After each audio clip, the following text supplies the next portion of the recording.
कानून से डरते हैं। यदि उस समय जैसे कानून था कि बेटी हुई तो उसको मीठा शहद में जहर देकर चटाकर मार दिया जाता था, पानी में डुबोकर मार दिया जाता था, दूध में डुबोकर मार दिया जाता था, जन्म लेने के तुरंत बाद उसका दम घोटकर मार दिया जाता था, उसकी सांस रोककर मार दिया जाता था। यानी कि बेटियों को पेट में तो वो जांच नहीं कर सकते थे, उनके पास टेक्नोलॉजी नहीं थी। लेकिन भारत में ये कानून है अब कि अगर भ्रूण की जांच करके उसको मारने का प्रयास किया तो आपको जेल हो सकती है। तो लोग ईश्वर से नहीं डरते, उस कानून से डरते, उस कानून की वजह से। तो जो ऐसे में पुरुष हताश हो जाते थे। कहने के लिए तो स्त्रियां पुरुषों की गुलाम थीं, आज भी हैं, क्योंकि पति को ईश्वर माना जाता है। लेकिन अगर पति किसी सुधार की बात करता है तो वो गुलाम स्त्रियां भी अपने मालिक की बात नहीं मानती हैं। वहाँ पर इतनी जिद्दी हो जाती हैं वो कि उन्हें लगता है कि भले ये मेरा ईश्वर या मेरे देवता है, ये मेरा सब कुछ है, लेकिन परिवर्तन की बात मुझे इसकी भी नहीं माननी है। वो इतनी जिद्दी और इतनी परंपराओं को ढोने वाली और उनसे चिपकने वाली बन जाती हैं, क्योंकि बचपन से जो चीज़ उनको सिखाई गई वो उनके अंदर पूरी तरीके से समाहित हो जाती है। जन्म और मृत्यु के आंकड़े साफ नहीं है। इसका कारण है कि यहाँ के जो आंकड़े इकट्ठा करते हैं वो अशिक्षित लोग होते हैं, यानी कि उन्हें इतनी समझ नहीं होती। और साफ सुथरे आंकड़े इसलिए भी नहीं आते हैं क्योंकि लोग बच्चों के मरने की घटना छुपाते हैं और एक दूसरे से बताते हुए शर्म महसूस करते हैं। यहाँ तो कहते हैं कि भारत में आज भी अधिकांश बच्चे मरे हुए पैदा होते हैं। इसका मुख्य कारण सिफिलिस की बीमारी या सूजाक की बीमारी है। इसके बारे में मैं पिछले एपिसोड में आपसे जिक्र कर चुकी हूँ। इसमें एक कारण ये भी है कि बच्चा जन्म के समय पर जो बाहर आने के लिए पुश करना होता है, धक्का लेना होता है, बाहर आने के लिए जोर, कोशिश, प्रयास होता है, वो बच्चा इतना कमजोर होता है कि बाहर आने के लिए प्रयत्न नहीं कर पाता है, उसका दम घुट जाता है, जिस कारण जन्म के दौरान मृत्यु के ज्यादा आंकड़े हमें भारत में मिलते हैं। पहली बार लड़कियों के लिए स्कूल खोला गया तो इस भारत के अंदर सबसे पहले इस भारत में स्त्रियों के लिए जब स्कूल खोले गए तो सबसे ज्यादा अछूत और शूद्रों की बच्चियों ने पढ़ने के लिए एडमिशन लिया, क्योंकि उनको तो कुछ इजाजत थी भी घर से बाहर निकलने की। पर बड़े घरानों की, ब्राह्मणों की महिलाओं की, राजघरानों की, राजे रजवाड़ों की, शाही घरानों की स्त्रियों को दीवारों से बाहर झांकने की, झरोकों से बाहर झांकने की भी इजाजत नहीं हुआ करती थी। स्त्री सनातन मर्यादाओं की चट्टान पर मर गई, लेकिन मरकर भी वह त्याग की मूर्ति परिवर्तन नहीं कर पाई। यह बयान मेरा नहीं, मिस कैथरीन मियो मदर इंडिया की लेखिका का है, जो 1927 में भारत की रिपोर्ट पर एक किताब लिखती हैं, जिस पर हम अपने एपिसोड आपके लिए तैयार कर रहे हैं। मदर इंडिया में मिस कैथरीन मियो कहती हैं कि भारत के अंदर जब स्त्रियों को शिक्षित करने का अंग्रेजों ने प्रयास किया तब उनके सामने किस तरह की समस्याएं आई।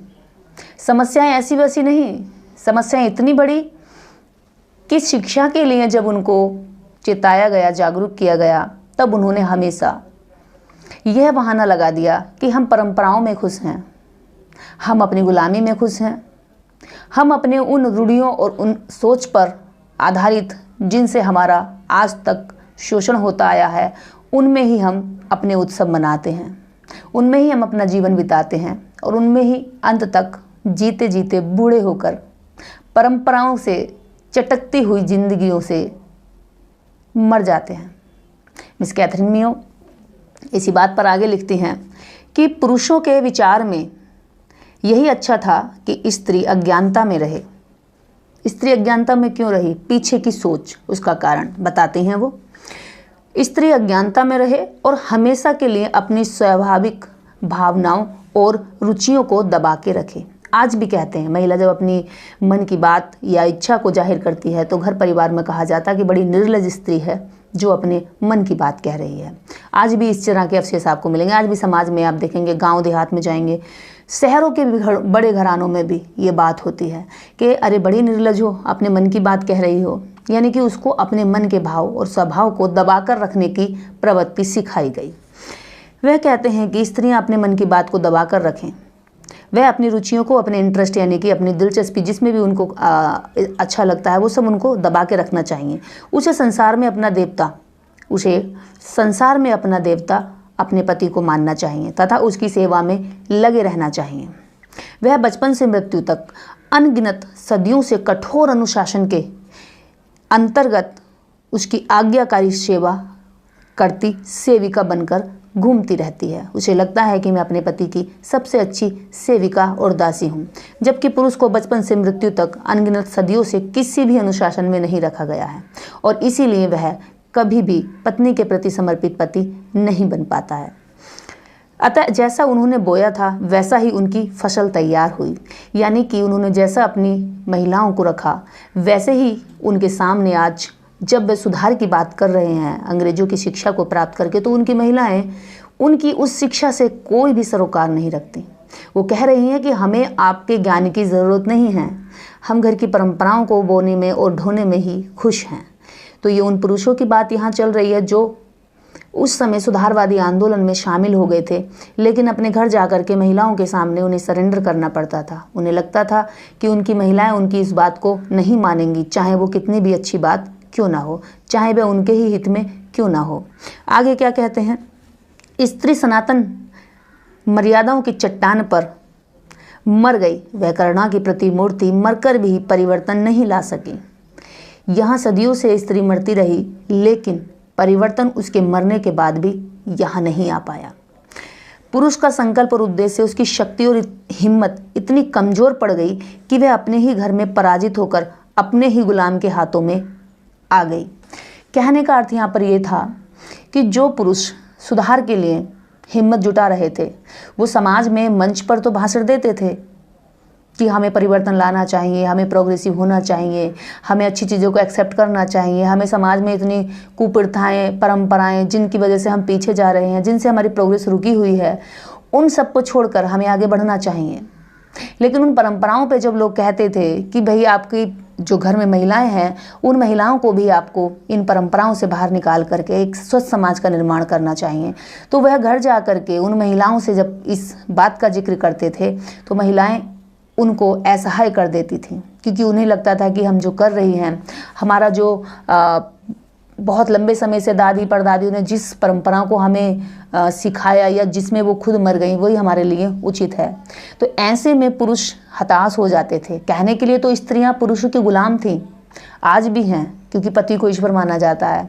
लेकिन अगर पति किसी सुधार की बात करता है तो वो गुलाम स्त्रियां भी अपने मालिक की बात नहीं मानती हैं। वहाँ पर इतनी ज़िद्दी हो जाती हैं वो कि उन्हें लगता है कि भले ये मेरा ईश्वर या मेरे देवता है, ये मेरा सब कुछ है, लेकिन परिवर्तन की बात मुझे इसकी भी नहीं माननी है। वो इतनी ज़िद्दी और इतनी परंपराओं को ढोने वाली और उनसे चिपकने वाली बन जाती हैं, क्योंकि बचपन से जो चीज़ उनको सिखाई गई वो उनके अंदर पूरी तरीके से समाहित हो जाती है। यहीं पर आकर के पुरुष आज भी भारत में जब सुधार की बात चलती है तो पुरुष कहते हैं कि हम अपने घर जाकर सरेंडर कर जाते हैं, हमारी महिलाएं हमारी बात नहीं सुनती हैं, वो हमारी बात नहीं मानती, क्योंकि उन्हें लगता है कि जो वो करती आ रही हैं वो ज़्यादा ठीक है और उसमें पुरुषों का हस्तक्षेप करना एक तरह से वो कहती हैं कि हम आपके काम में हस्तक्षेप नहीं कर रहे, आप बाहर क्या करते हो, लेकिन घर में हम जिन परंपराओं को ढो रहे हैं उनमें आप हस्तक्षेप मत करिए, क्योंकि ये हमारा जिम्मा है, इसको निभाना हमें आता है, आपको नहीं आता है। तो इस तरह से पुरुष कई बार उनके सामने हार जाते हैं, सरेंडर कर जाते थे। ये मैं 1927 की घटना बता रही हूँ जब कुछ पुरुषों ने सुधारवादी आंदोलन में अपनी सहभागिता निभाई थी। ऐसा नहीं है कि पुरुष सुधारवादी आज ही हुए हैं, पहले से भी बहुत सारे लोगों ने इसकी स्टार्टिंग की और इसको स्वीकार किया कि हाँ, समाज को स्वस्थ बनाने के लिए महिलाओं का भी आगे बढ़ना बहुत ज़रूरी है, क्योंकि महिलाओं के ही हाथ में हमारे बच्चे होते हैं और बच्चे वही सीखते हैं जो घर की स्त्रियां उनको सिखाती हैं। आगे वो लिखती हैं, भारत में जितने बच्चे पैदा होते हैं उनमें से 20 लाख बच्चे प्रतिवर्ष मर जाते हैं। भारत में जितने बच्चे पैदा होते हैं उनमें से 20 लाख बच्चे प्रतिवर्ष मरते हैं। उसके बाद भारत की ताज़ा जनगणना में उपलब्ध आंकड़े बताते हैं कि लगभग 40% बच्चे जन्म के 1 सप्ताह बाद मर जाते हैं। 20 लाख बच्चे तब मरते हैं जब पैदा होते ही मर जाते हैं और लगभग 40% बच्चे 1 सप्ताह तक जिंदे तो रहते हैं, लेकिन 1 सप्ताह बाद उनकी भी मृत्यु हो जाती है। उसके बाद 60% बच्चों की मृत्यु जन्म के पहले महीने में हो जाती है। यानी कि ये आंकड़े देखिए आप, 20 लाख बच्चे तब मर जाते हैं जब वो जन्म लेते हैं, तुरंत तभी।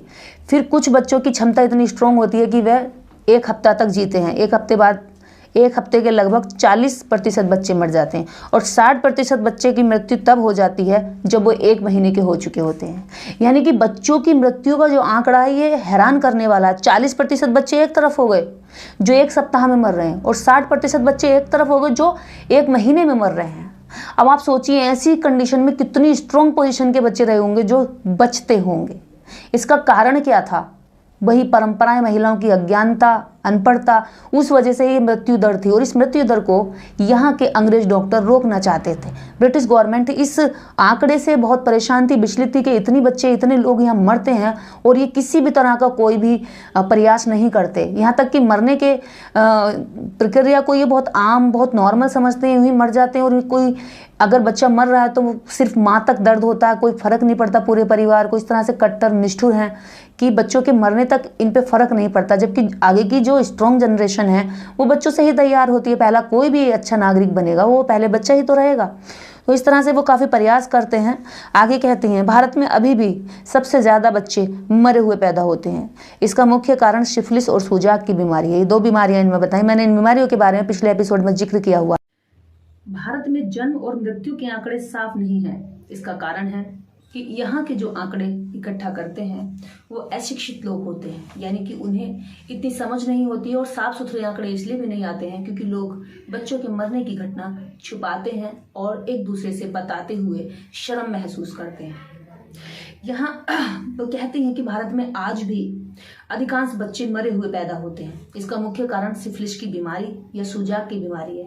इसके बारे में मैं पिछले एपिसोड में आपसे जिक्र कर चुकी हूँ। इसमें एक कारण ये भी है कि बच्चा जन्म के समय पर जो बाहर आने के लिए पुश करना होता है, धक्का लेना होता है, बाहर आने के लिए जोर, कोशिश, प्रयास होता है, वो बच्चा इतना कमजोर होता है कि बाहर आने के लिए प्रयत्न नहीं कर पाता है, उसका दम घुट जाता है, जिस कारण जन्म के दौरान मृत्यु के ज्यादा आंकड़े हमें भारत में मिलते हैं। भारत के अंदर जो बच्चे पेट में होते हैं वो गर्भ के दौरान पर अच्छे तरीके से डाइट ना मिलने के कारण कमजोर होते हैं, वजन में कम होते हैं, ताकत भी इसलिए कम रहती है। तो इसलिए जो नॉर्मल डिलीवरी आज ऑपरेशन या सर्जरी है, उस समय सर्जरी नहीं हुआ करती थी, तब नॉर्मल डिलीवरी ही हुआ करती थी, लेकिन हाँ डॉक्टर हुआ करते थे। और भारत में जो डॉक्टर ये साफ सफाई का जो तरीका सिखाया वो यहाँ अंग्रेज डॉक्टरों ने ही सिखाया। तो अंग्रेज डॉक्टर कहते हैं कि यहाँ पर जो बच्चे जन्म के दौरान मरते हैं उसमें से सबसे अधिक जो कारण होता है वो सिफिलिस और सूजाक की बीमारी है। और तीसरा कारण ये भी है गंदगी, कि वो गंदगी और साफ सफाई का ध्यान नहीं रखते, गंदगी में रहते हैं, गंदगी में बच्चे को जन्म देते हैं। जानबूझकर उस समय गंदगी में महिला को छोड़ा जाता है ताकि स्त्री के बच्चा जन्म देने के समय पर जो एक रहने वाला मकान है या घर है वो गंदा ना हो, वो छूतक ना हो। आज भी लोग ऐसा सोचते हैं, तो उसको गंदी जगह पर छोड़ दिया जाता था। इसके बाद चौथा जो कारण वो बता रहे हैं, कारण है कि जब बच्चा वीक होता है और बाहर आने के लिए वो पुश नहीं कर पाता है, निकल नहीं पाता है, तो कई बार क्या होता है कि उसकी ऐसी स्थूल स्थिति में उसका दम घुट जाता है और उसको सांस नहीं आ पाती पूरी तरह से, तो जन्म के दौरान बच्चा मर जाता है। इसलिए बच्चों की जो मृत्यु के आंकड़े हैं वो भारत में अधिक पाए जाते हैं। इसके बाद उनका कहना है कि जो यहाँ के आंकड़े हैं वो पूरी तरीके से साफ क्लियर नहीं है, उनको अनुमानित कहा जा सकता है, लेकिन पूरी तरीके से ठीक ठाक या जैसे हम बता रहे हैं वो इतना कम और ज्यादा हो सकता है। वो कहती है अगर बच्चा मर जाता है तो माँ 1-2 दिन अंधेरे में रोती है, यानी कि सिर्फ माँ को फर्क पड़ता है, बाकी लोगों को इसको ज्यादा असर नहीं पड़ता है। किंतु यदि गांव के पास नदी होती है तो बच्चे के मृत शरीर को बिना कफन उड़ाए ऐसे ही नदी की धारा में बहा दिया जाता है, जहाँ चीले और कछुए उसके संक्षिप्त इतिहास को समाप्त कर देते हैं, खत्म कर देते हैं, यानी कि उसके शरीर को चील, कछुए और कौवे नोच कर खा जाते हैं और किसी पर कोई फर्क नहीं पड़ता है। आप सोचिए कि बच्चों के मरने का इतना बड़ा शोक नहीं मनाया जाता था, क्योंकि महिला जब तक जिंदा है तब तक बच्चे पैदा करने की कोई समस्या ही नहीं। अगर एक मर गया तो दूसरा पैदा हो जाएगा, फिर 1 साल बाद हो जाएगा, फिर 1 साल बाद हो जाएगा। इस तरह की सोच भारत के लोगों की रही है, आज भी है। मैं इसकी साक्षी हूँ, मेरे ही आस पड़ोस के मैंने हजारों गांव का भ्रमण किया, मैं ये सब चीजें हर दिन देखती हूँ। इसके आगे यह ज्यादा संभव है कि गांव में कोई भी उस बच्चे के जन्म और मृत्यु की सूचना देने का काम करना पसंद नहीं करता, क्योंकि वो इस सूचना को और इस बात को बोलने में सोचता है कि यह अशुभ घटना है जिसको बताने में हमें शर्म आएगी या फिर इसको बताना हमारे लिए या उसके लिए दुख की बात होगी। इसलिए बच्चों से संबंधित आंकड़ों की अधिक से अधिक अनुमानित आंकड़े ही कहा जाना चाहिए। यह करेक्ट आंकड़े नहीं कहे जा सकते। वर्तमान स्थिति को देखते हुए अगर यह जानना संभव होता तो यह बात की संभावना है कि पश्चिम देशों के लोगों को इनकी कम संख्या देखकर आश्चर्य होता, ना कि बड़ी संख्या देखकर आश्चर्य होता। कि जिस तरह से यहाँ पर महिलाएं प्रेग्नेंट होती हैं, लेकिन बच्चों की जो मृत्यु है वो उनके जन्म के दौरान या जन्म के 1 हफ्ते बाद या 1 महीने बाद हो जाती है। आप सोचिए महिला शरीर कितनी क्षमता रख सकता है। एक महिला शरीर एक ह्यूमन बॉडी का कितनी कैपेसिटी हो सकती है कि वो कितने बच्चों को जन्म दे सकता है। यहाँ कोई अंत ही नहीं था जब तक वो इसके लिए प्रेग्नेंट होने के लिए उसके शरीर में क्षमता होती थी, तब तक वो जन्म देती थी बच्चे को। लेकिन उसमें से बच्चे कितने बचते होंगे ये आप यहाँ पर देख रहे हैं आंकड़ों के हिसाब से कि 20 लाख बच्चे तो हर वर्ष वो मर जाते थे जन्म के दौरान पेट के अंदर, और 40% बच्चे 1 हफ्ते के अंदर मर जाते थे और 60% बच्चे 1 महीने के अंदर मर जाते थे। ऐसी कंडीशन में कितने बच्चों को जन्म देने की प्रक्रिया रही होगी। आप सोचिए जब बाल विवाह होते हैं तो उसको जो पहला मासिक चक्र होता है उस समय से लेकर जो लास्ट मासिक चक्र होता है 40-45 वर्ष की उम्र में जाकर के उस 14-12 वर्ष की बच्ची से लेकर के 45 वर्ष की उम्र तक महिला को सिर्फ एक काम करना था, बच्चों को जनने का काम। आप एक अंदाजा लगाइए कि उसकी उम्र, उसका शरीर कितना मजबूत रहा होगा। खेल कूद में क्या वो जा सकती थी? क्या वो लड़ाई लड़ सकती थी? क्या वो संघर्ष कर सकती थी? क्या वो हिम्मत जुटा सकती थी? मुझे तो नहीं लगता। क्या उसको व्यायाम के लिए समय मिला होगा? क्या उसको अपने बारे में सोचने का समय मिला होगा? जिसके एक बच्चे का दर्द अभी पीछे से गया नहीं और अगला फिर उसको बच्चा जन्म देना है, जहां इतने बच्चों को जन्म देने के बाद भी आंकड़े बता रहे हैं कि 60% बच्चों की मृत्यु सिर्फ 1 महीने के अंदर होना तय था। 40% बच्चे 1 हफ्ते के अंदर मर जाते थे और 20 लाख बच्चे हर वर्ष वो मरते थे जो पेट के अंदर मरते थे, जिसमें सुजाक, सूजन और गंदगी और बच्चों का शरीर में कमजोर यानी भ्रूण का पूरी तरीके से परिपक्व ना होना, इतना स्ट्रोंग ना होना कि वो बाहर आने के लिए कोशिश कर ले, हाथ पैर झटपटा ले या जोर लगा ले। एक अमेरिकन डॉक्टर महिला कहती हैं, मैं सोचती थी कि बच्चा एक कोमल प्राणी होता है। वास्तव में हम भी आज ये सोचते हैं कि बच्चे एक कोमल प्राणी होता है, बहुत नाजुक होता है, लेकिन यहाँ के अनुभव मुझे ये मानने के लिए बाध्य कर रहे हैं कि जिस तरह से वे बच जाते हैं, जिस कंडीशन में रहकर भी वे जिंदा रह जाते हैं, वह ये बताता है कि बच्चे सार्वकालिक रूप से मजबूत होते हैं। यानी कि भारत के अंदर बच्चों के जन्म के समय किसी भी प्रकार की ना तो कोई साफ सफाई का बर्ताव रखा गया, ना महिलाओं की डाइट का ध्यान रखा गया, ना महिलाओं के व्यायाम का ध्यान रखा गया। आज आप देखेंगे कि महिलाएं जब प्रेग्नेंट हो रही हैं तो फोटोशूट भी करा रही हैं। आज हम वहां तक प्रोग्रेसिव हुए हैं कि महिलाएं फोटोशूट करा रही हैं प्रेगनेंसी के दौरान बेबी बम के साथ, और वो साफ सफाई के लिए स्पेशल ट्रीटमेंट ले रही हैं। बच्चा जब भ्रूण में आता है तब से लेकर बच्चा जन्म लेता है तब तक लगातार अल्ट्रासाउंड होते हैं। अल्ट्रासाउंड में बच्चे की कंडीशन को हर महीने जांचा जाता है, देखा जाता है कि वो किस कंडीशन में है। वो अगर हेल्दी नहीं हो रहा है तो उसकी डाइट को बढ़ाया जाता है। यदि अल्ट्रासाउंड में उसके किसी तरह से किसी ऐसे सिम्टम्स को देखा जाता है जो उसके लिए हार्मफुल है तो पहले से उसके इंतजाम किए जाते हैं। अगर महिला नॉर्मल डिलीवरी के लिए तैयार नहीं है, वो दर्द नहीं झेलना चाहती, तो सर्जरी का प्रावधान है। आज सर्जरी हो जाती है, आज सर्जरी का सिस्टम है।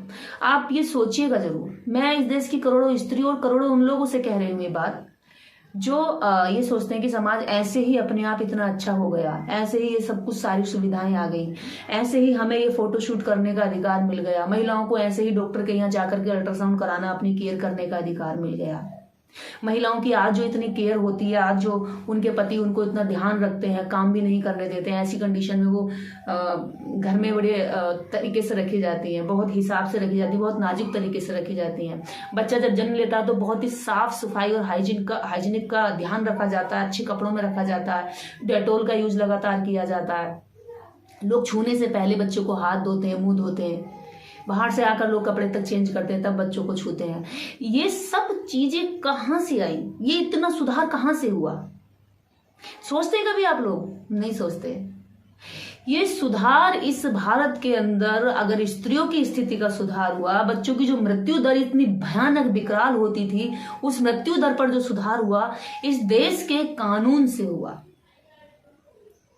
क्योंकि कानून ने कह दिया कि अब से पहले जितनी भी अमानवीय, अतर्क संगत परंपराएं, कानून, नियम या जितने भी कुप्रथाएं लोगों पर हावी रही हैं, उन सब को संविधान बनने के दिन से, यानी कि जिस दिन संविधान लागू हुआ उस दिन से ये सब परंपराएं, ये सब कुप्रथाएं, ये सब रूल्स रेगुलेशन जो पहले लोगों पर बनाकर रखे गए कि गंदगी में औरत को रखा जाएगा, ये पहले जितने भी कानून नियम थे, समस्त कानून नियमों को आज से नल एंड वॉइड घोषित किया जाता है, शून्य घोषित किया जाता है। इनकी कोई जरूरत भारतीय नागरिकों के जीवन में नहीं रह गई है।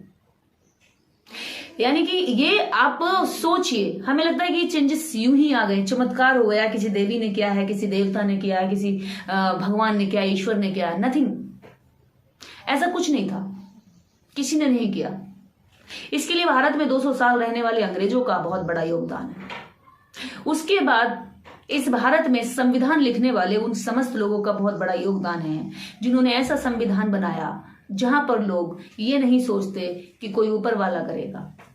यहां पर लोग ईश्वर से नहीं डरते, इस संविधान से डरते हैं, कानून से डरते हैं।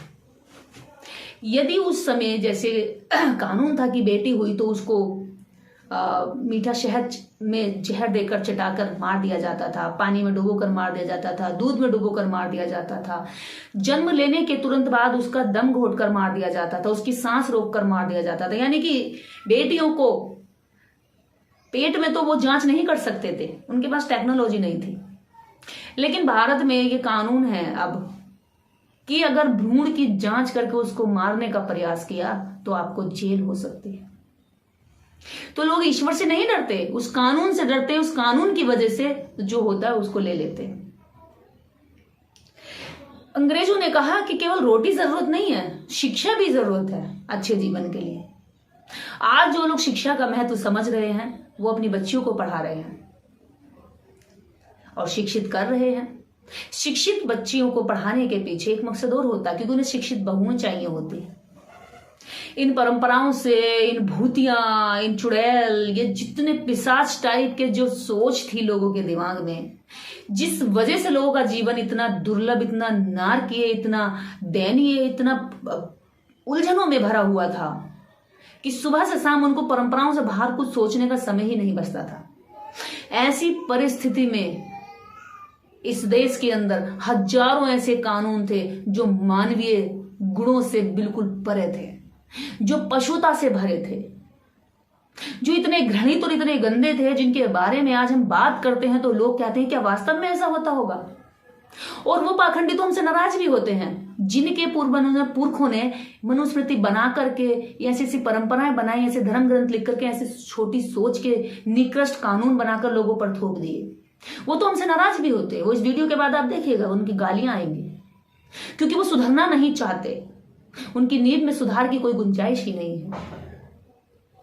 मिस कैथरीन मियो खुद इस किताब में कहती हैं, जब इस भारत में पहली बार लड़कियों के लिए स्कूल खोला गया तो इस भारत के अंदर सबसे पहले, इस भारत में स्त्रियों के लिए जब स्कूल खोले गए तो सबसे ज्यादा अछूत और शूद्रों की बच्चियों ने पढ़ने के लिए एडमिशन लिया, क्योंकि उनको तो कुछ इजाजत थी भी घर से बाहर निकलने की।